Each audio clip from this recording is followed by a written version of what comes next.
Well, welcome back, everyone, to the agenda. It is now 2024, and this is the agenda with your Missoula County Commissioners. I'm Commissioner Dave Strohmeyer. I'm joined by my friends and colleagues, Commissioner Juanita Vero and Josh Slotnick. And this week, we'll be talking about a number of things related to transportation, traffic, road planning, etc. And joining us today is our resident expert, Aaron Wilson. He's a transportation planning manager for the Missoula Metropolitan Planning Organization, which we can talk a little bit about what that means here in just a second. But thank you for joining us, Aaron. Yeah, thanks for having me. And Aaron, I do believe you're also going to touch on the world famous Reserve Street. Oh, always. You can't talk. Infamous. Infamous. Yes. Much beloved. Much beloved. Can't Love talk to about. hate. Can't talk about transportation without talking about Reserve Street. They are talking about it everywhere. Glad to have you worldwide. here. Thanks. Yeah, can we do a little background on Aaron? Like, is that appropriate? Tell us how you got into this. Oh, into transportation planning? Well, it was a long circular way that started in doing biology and forest ecology and wildfire science, as one does, and then going immediately into planning and transportation. So, but no, I've lived in a number of different places around the U.S., and I think the link between science and ecology and ecosystems and planning is very close, and so just through those experiences led me into planning and transportation over the years. What was give us like a little story, a little nugget vignette about the moment it all kind of came together.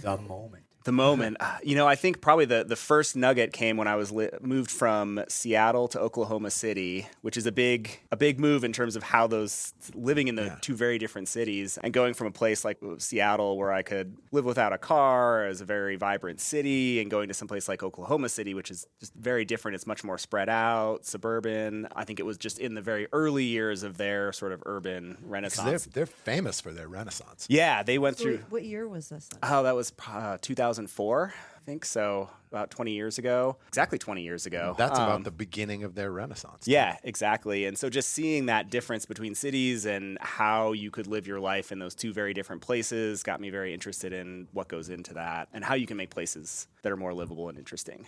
Cool. Yeah. Thanks. Well, fast forward to today, January 2024, and your current role. Tell us about the MPO.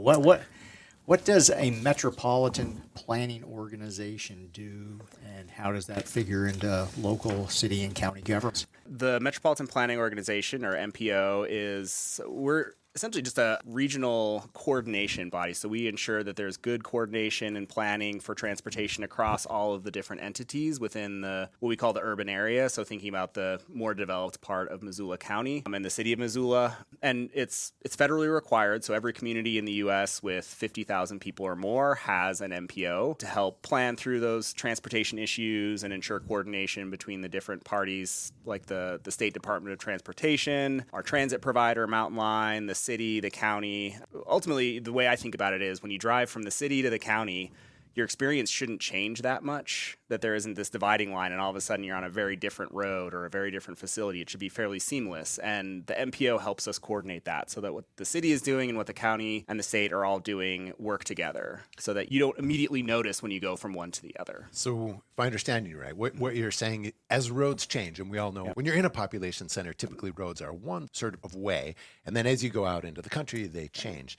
And what you're saying is that change shouldn't be at the city-county line.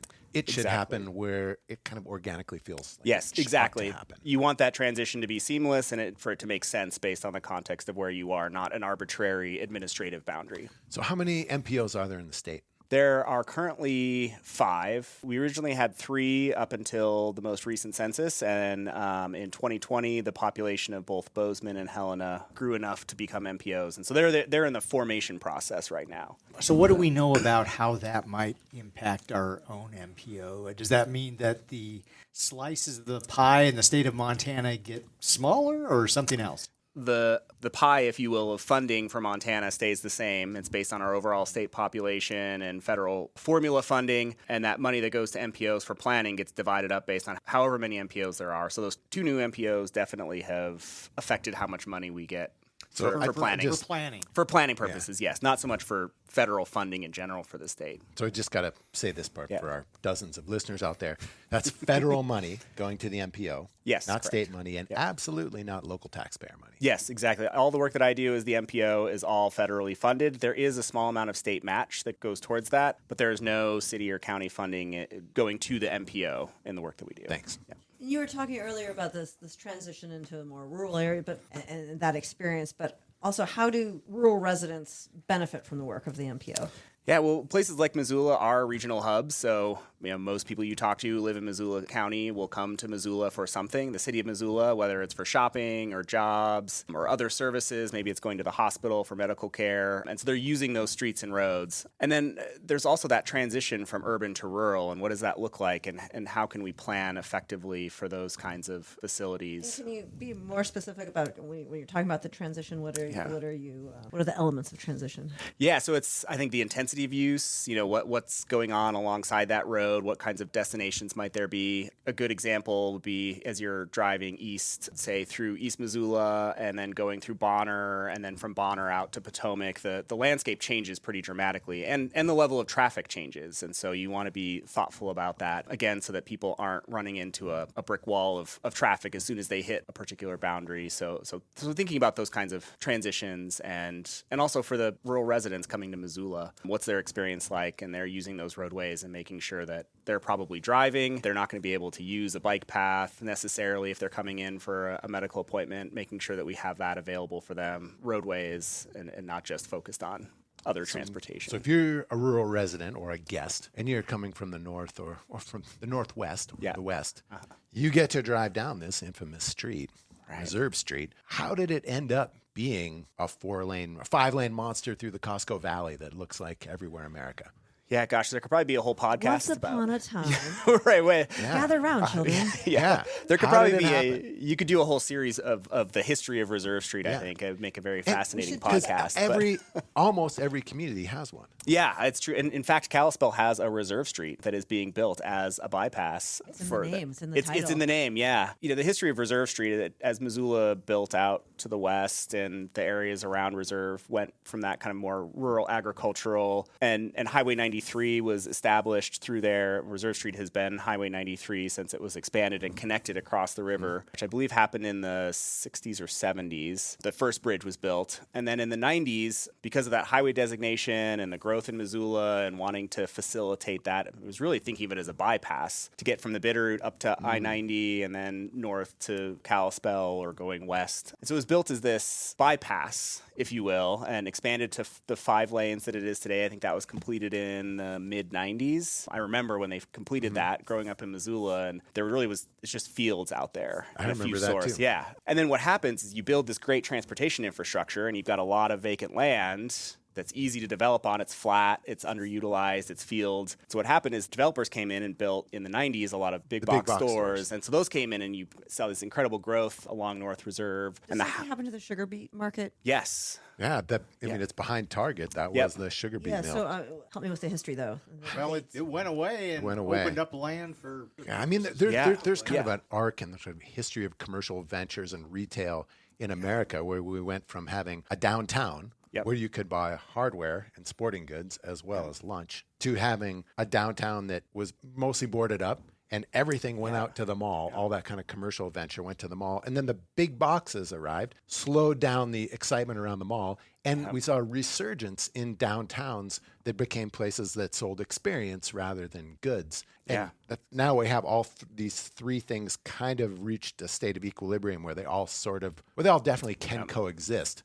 Yeah, you see very different contexts around those too, in terms of how people get there, how people get around, the kinds of businesses you see there. So and you see the same trend in many other communities across the United States. This isn't specific to Missoula at all. We're not anomalous here at all. And in fact, I would argue, and I would probably say that folks would agree with me who traveled elsewhere, as difficult as it may be at sometimes to get through Reserve Street, this is not as massive a deal as other metropolitan areas. I'm just going to lay it out there. Folks in Montana and Missoula, it could be a lot worse. In fact, we are the problem ourselves to some extent. So let me just editorialize ever so briefly, and I'd love to hear your thoughts, Aaron. So I bet I was out on Reserve Street, one of the folks plugging the doggone thing up at least 3, 4, 5 times this last week or so. So one of the questions that folks often ask, or they assume the answer of this question is another bypass, is who is using Reserve Street right now? I think the assumption is it's all those folks who want to just get through Missoula to somewhere else. And with the example I just mentioned, I'm part of the problem myself because I'm out there shopping in some of those big box stores. And with those massive asphalt acreages in front of the big boxes, it's obviously not just people trying to get from Florence to Kalispell. There are plenty of people shopping at those stores, and in order to get to those stores, you had to drive on that road. Yeah, and I think even the people who may be driving through from the Bitterroot up to Kalispell, having a place to stop, there's that, you're dealing with traffic, but you have to get gas. You might want to get lunch. There's all those things that you can do. That there's a real economic value to having people go through, traveling through your community. And I think we all recognize that. And so it's not necessarily even just an either or. It's sort of everyone is using that for a lot of different purposes. So there's a sense out there that it's a fabulously dangerous road. What does that mean, and to what degree of truth is in that statement? Well, I think there's always a nugget of truth there, right? That we see a lot of crashes on Reserve Street, and it is the place where we see the most crashes in Missoula, the Reserve Street corridor. It shows up when you look at just the total number of crashes. When you say corridor, from where to where are you talking? Usually when I think of Reserve Street, it's Brooks to I-90. Okay. But it's very different. Again, this is South something and north are really different. Yeah, it's very different. And so there's different sections and different contexts to the corridor. But it does have some of the highest numbers of crashes. But when we talk about risk, we really want to think about the number of crashes per vehicle mile traveled or per trip on Reserve Street. And when you start to average things that way, so then you can actually compare it to a Broadway or a Brooks, knowing that there's different volumes of traffic, you might see that it's not any more dangerous than Brooks or Higgins or Broadway. So it's how many crashes per 100 cars. Yes, something exactly. like that. Yep. That's a meaningful. Yeah, a rate is a much easier way to compare it to other, because every roadway is different, right? I mean, there's different numbers of vehicles, there's different contexts, and so they all have different elements of risk to them. And are we talking fatalities? Are we talking car crashes where there's property damage? Yeah, well, that's the other piece that's really important to look at is how many of those crashes actually have a severe injury or a fatality and then not just a fender bender. And, those have significance too. They cost money, they slow traffic. Yeah. But what we're really focused on is the people who are injured and the people who are killed on a roadway. And so that's another element of the risk. Just going back to, I think it was the question you asked, Juanita, as far as the genesis of Reserve Street. And what we're seeing out there seems to be at least partially, if not largely, a function of land use. And maybe this goes back to your earlier life, Aaron, and studying such things academically.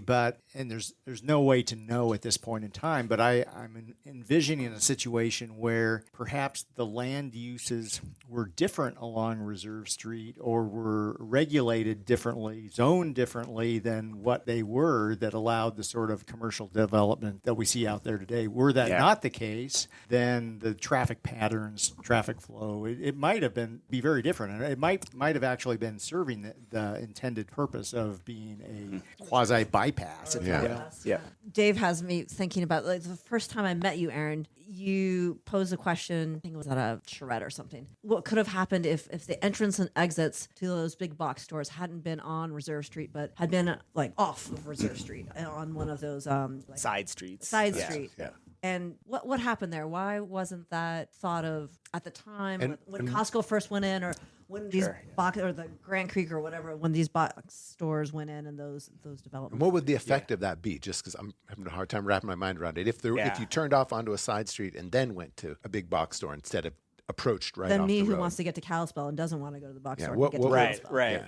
Well, there's a couple of things at play there. One is just how comfortable is it to do anything other than drive in an area. So as you're thinking about store, the way that North Reserve has developed, you have big box stores and then you have a really large parking lot from the entrance to the roadway, and then you have this high volume, high speed roadway. So if you imagine walking down Reserve Street, you have a bunch of cars parked on one side and a huge asphalt parking lot, and then you have this high speed, high volume roadway on the other. It's a really uncomfortable place. No one would yeah. ever go to Reserve Street to say, I'm going to go for a walk, I'm going to go out there and walk around, you're probably only walking out there by necessity. And so that just changes the characteristics. So people only think about driving there, and then that just becomes the pattern and the behavior. And if you design different ways, you can sort of change that. And, maybe you build more towards the street to make it comfortable for walking. You put the parking lots on the back. I don't know that would necessarily make Reserve Street any better, because I think there are other issues with Reserve in terms of it's trying to do everything well.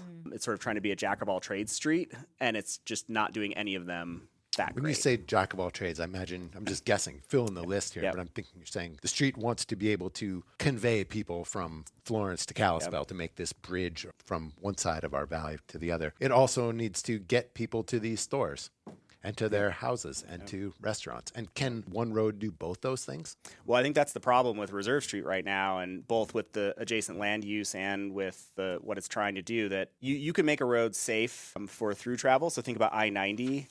That's designed to be focused on just moving people through. It's a highway. That's what it's for. And you can't get on and off it anywhere you want. You can't walk on it. It's really designed, and so that becomes a much safer facility for that kind of use. Reserve is trying to do that, but also trying to accommodate all of that local traffic and the mixing and the sort of urban interactions that you see on other kinds of streets. And you can't do all of that safely and move vehicles quickly and accommodate all of that. So it's just that idea of the triangle, and you can have two but not all three. It's, what do you want to pick and what do you want Reserve Street to do? Is this the concept of a strode? Yeah, to some extent. I think, Street plus road. Yeah, exactly. And I think Reserve Street is somewhere in between, the Strode. It's trying to be a street, but also trying to be a highway. What do you think the answer is? And what's going on right now, Right. planning-wise? Yeah, well, we're trying to figure out the answer, I think, is the first question. And some of that depends on what we want as a community for that roadway. And it goes beyond just Missoula, which is sort of one of the challenges. How so? Because it is that national highway. I mean, Highway 93 goes from Canada to Mexico, and so you get some of that traffic. And I think as a community, we need to decide what's going to make it better for us. Do we want to facilitate just moving through as quickly as possible? If that's the goal, I think we can do that reasonably well. But if the goal is to have a street that people actually want to interact with and can get across and do all of those things that an urban street needs to do, then we need to shift away from this idea that vehicles will still be able to get through. It'll never be totally gridlocked, but they'll be slower. So I remember early on in this job, you and I worked together, and we did one of the better sessions of community engagement I've ever been involved in. It was really amazing. Artists drawing things. Yeah, it was great. People were super active. It was really well done. What do you think are some of the takeaways from that in terms of what does the community want from Reserve Street? A lot of what we heard from people is they were frustrated with being stuck in traffic. They wanted it to function more efficiently, but they also were people who lived nearby and they wanted to be able to walk to the grocery store, or some people wanted to be able to bike. Reserve Street is their only route to get from their home to their job, and they want to be able to safely bike through there. And there was a lot of just feeling that Reserve Street is kind of hostile, doing things that can make it just much more inviting. So can you tease us just a little bit? Yeah. I'm sure folks are wondering, so what does that mean? Even though we're in this planning process now to maybe get some more specific answers, what might an example be of something that would make it perhaps less hostile, recognizing that we've only got so much road right-of-way width there, and so unless you tear up parking lots in the big box stores and add additional lanes, which probably won't necessarily solve the problems that folks have identified, what else might be just a nugget? Just to add to this, aren't there some very real jurisdictional kind of zones of responsibility? Yeah, this is where the MPO really comes into play, is that the Reserve Street is owned, it's a federal highway, and so the Montana Department of Transportation owns that facility, and it's their roadway. And what does roadway mean? It's their right of way. So basically, from the outside of the sidewalk to the outside of the sidewalk, or that transportation space in between the individual property owners. And so MDT is responsible for making decisions about the roadway. Ultimately, it's their road. But what the MPO does gives us the opportunity to collaborate. So Reserve Street is doing more than just serving the Montana Department of Transportation's goals. It's a very urban street. It's part of Missoula. And so we need to make those decisions together. And the MPO sort of gives us an avenue to do that through our committees and the collaboration and the federal funding. Is there a formal relationship between MDT and the MPO? Yeah, so MDT supports the MPO, and because we're a federally designated... Support with dollars? Yeah, some dollars. They support the work that we do through staff and other... They're actually a voting member of Yeah, Transportation Policy Coordinating. Yes. of which Commissioner Strohmeyer is also part of. And me too. Commissioner Slotnick, yes. But the MPO has that leverage of we have to approve any federal funding that goes into infrastructure within that urban area. And so it gives us an opportunity to have that collaborative, MDT has goals that they need to meet and they're making decisions about that route as the state DOT. But we have this federally designated body that can help ensure that there's close coordination. Back to Strohmeyer's. Yeah, we're not going to let you off too easy. Yeah, no, that's what's good. an Yeah. example of like hostility reduction? Great example would be there's a crosswalk on North Reserve. I think this one has come up a number of times where there's a crosswalk that's marked there, and there's some Where is this? It's up kind of by the hotels on North Reserve. So By Rowdy's cabin? yeah, by Rowdy's cabin. Yep, just north of Expressway. All it is paint on the ground. For people to get across and some signs. And when you think about a 4-lane road, maybe one person stops, the person Have you in the guys next walked lane. across Reserve Street? Never, I wouldn't do it. Yeah, I've yeah. done it twice, pushing It's half terrifying, dozen yes. shopping carts, and then another time just with my own 2 legs and just me, myself, and I, and it was. Were you in a crosswalk? It makes you pucker. Yeah, yeah. It's, People have had horrible injuries doing Yeah, that. yeah, no, and it's, I'm it's bad. able-bodied and able to walk across it, and it was at a crosswalk. Yeah. Yeah, I was impressed by how nervous it made me. Yeah, and that's a good example of like hostile is maybe a strong word, but you No, feel really I uncomfortable. think hostile is the right word. Yeah. So there's things you can do for pedestrian crossings like that. You could put in, you don't even necessarily need to do a full traffic signal. They have these things called The flashing lights. Yeah, the flashing lights, or there's even more. It's called a hybrid activated signal, and it looks like 3 red lights that start flashing. It's a signal. They use them in larger cities all over for these kinds of bigger roadways because it's almost like a signal, but it's really for pedestrians, and so it stops vehicles. It's much more signalized, and And that was just a demonstration project, or did it? no, say this is that? something. It's actual, like almost like a signal that you put in, but it's really So- specific to crossing pedestrians. But they're shown to reduce crashes and improve. did it work? Oh yeah. So And why it's- don't why we? is it- Not in Reserve Street. We haven't done it in Reserve Street yet. So I guess. why not? why don't we have one by Yeah. Rowdy's cabin? Funding and getting again that idea of working with the state to make those kinds of So improvements on their MDT roadway. needs to know that it's Yes. a priority and that it's their decision Yes. to put it there. Do they know it's something we want? Yeah, I think so. And we do planning to identify these projects, and ideally you want to look at it sort of comprehensively. So that sort of like is the lead into the Safe Streets for All grant that we got that is going to provide the money to do the study of the whole corridor and identify those kinds of comprehensive safety improvements. And it's always this push and pull of how much do you want to slow or delay traffic versus improving safety and allowing people to cross, because every person you have crossing the street might be interrupting traffic flow. And so you're always looking at how much do we care about traffic flow versus people getting across and safety. And ideally you want to land on safety every time. You mentioned study. What do you mean? We have funding to do a comprehensive safety study for Reserve Street from Brooks all the way up to I-90. When's that going to happen? We have the funding. It'll likely start sometime this summer. We have to get Great. through some federal bureaucratic red tape, get the grant agreements in place, hire So consultants. You guys hire some folks Yep. to do that study. Yeah, we want to hire specialists who really understand it. And What sort of things will they be looking at? first is trying to answer that question of what are we designing for? What does Reserve Street want to be, and how do we design for that to operate as safely as possible? And then we look at what are some quick interventions we can do, things like those crosswalks. Go back. How is that answered? Because we're just kind of kvetching about being Yeah. able to walk across Reserve Street, but maybe it's okay that we aren't able to walk across. it's not Reserve Street, designed because for it's not that. designed for Yeah. that, and people might be okay with that and recognize that it's meant to be driven down, and that's. Yep. How, I think how it's do a you- real- How do you square that, or how? I mean, I think it's a combination of really hard community conversations where we try to get to that of what are we willing to trade off in because terms where of. else are you going to have that sort of traffic that's trying to get to I-90? Yeah, Where else are they gonna go? Brooks. I think Brooks and Orange. There's sort of like 2 routes to get And to then if you're I-90. going down Brooks. Oh my gosh. Brooks, Yeah. When you get to Higgins, Or That's- Orange. that's a nightmare. Or it would be Brooks to Orange. Brooks to Orange. Oh. Or Brooks Stevens Orange. Because yeah. Higgins Okay. doesn't connect to the Yeah. highway. Yeah, Sorry, Higgins I doesn't was actually thinking go Brooks to anywhere other downtown, than downtown. Yeah. Yeah. Okay, but So still, Brooks to Orange. is Yeah. that's I wouldn't want to be driving like an 18-wheeler. No, no.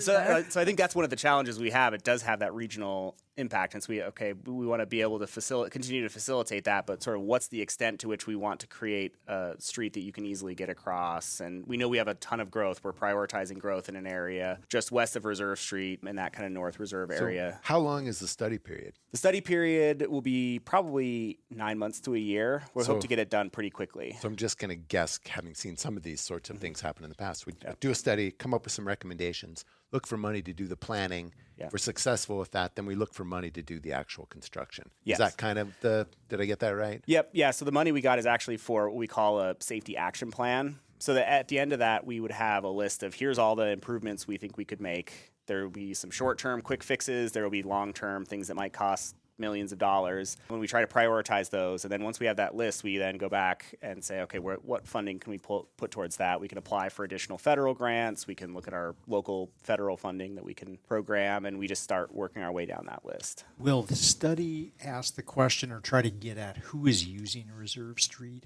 Because just looping back to a question that we were kicking around earlier on related to the assumption that the majority of folks using Reserve Street are just trying to get through Missoula to somewhere else, and then the subsequent thought is, well, we need a bypass to get around Missoula. Yep. But to be able to answer the question, is that really the fix that's necessary? We need to know who's using Reserve Street. And I'd hazard a guess that there will never be a bypass just by virtue of the fact that unless Josh out in Target Range, you want to get up your property. Oh, Lord. I'm sure there are folks out in... And I think when you mentioned, Dave, the gridlock that we've all experienced visiting other major cities, we're experiencing what happens when there is no bypass. There's no way to go around. You just have to go through, and that means you wait. And I'm just guessing in many major American cities, there was no good bypass, so you have gridlock instead. Right. And Aaron's making a face for those of you who can't see him. That's just my thinking face. Okay. Yeah. well, what are you thinking about, Aaron? What I think you see is when you build a bypass, it functions as a bypass for a short period of time, but then again, like Reserve Street was the bypass. Yeah. And you're seeing this up in Kalispell where they've built their bypass, and that's where you're seeing all of the growth in housing and residential, and so that's becoming a new street for them that they're going to have these problems 10, 20 years down the road. It's no longer going to be the bypass. I mean, it's a, we use the word intersection here, Yeah. right? It's not talking about cars, Right. but you see the intersection between land use and development Yes. and transportation. So if we put in a big new road where there is no road right now, it won't just be a road with empty land next to it. People who own that land will say, oh my goodness, look, I own land next to a road where there's 10,000 cars going every day. I think I should sell some of this land to somebody who wants to develop it because there's an incredible opportunity to get a hold of some of those folks who are in the cars zipping by. So if you wanted your bypass to just be a bypass, you'd actually have to use some land use, some planning tools alongside the road, so it never became anything but a road. Yeah, which is really hard to do, and I don't know of many communities that have been able to. This idea that you can sort of build your way out of traffic is just hasn't been shown to be successful anywhere in the country. Well, and here in Missoula, and let's just be honest with ourselves, the options for such a bypass, even if it was warranted, are Orchard Homes, Target Range, condemning massive amounts of private property there, or Blue Mountain circuitously looping around to Frenchtown or something. Easily $500 million. Right. Could you ever imagine the Graves Creek to Petty Creek? Could you see that being a paved 2-lane, tiny highway where you're just getting people who are coming from the west heading east and they wanted to be going south, and then you just go around all of it by cutting through the mountains?